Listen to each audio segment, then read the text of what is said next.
जय जगन्नाथ। सो hi friend, मो ना है अक्षय। मु सका गाधे पूरा रेडी होकर मोर प्रथम थर ब्लॉग बनाऊँ। आज संध्या 4टारे बाहर पूरी श्री जगन्नाथ को देखा करने को। शायद से मोर दर्शन हम कि ना मु भी जानी। बर्तमान रूम अच्छी 4:30 उठी मोर सब नित्यकर्म सरी मो ड्रेस सब काची पूरा सुखे देछि।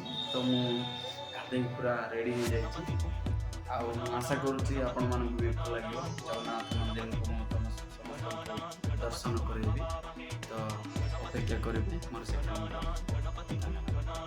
एटा मो रूम आउटा मो बाहर दृश्य प्रथम प्रकार सी भी आसवे भाई समस्ते आसवे।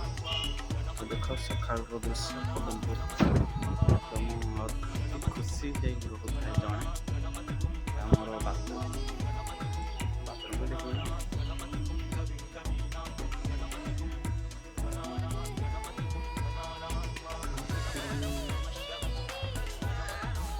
देख भाई काउटी पानी पीछे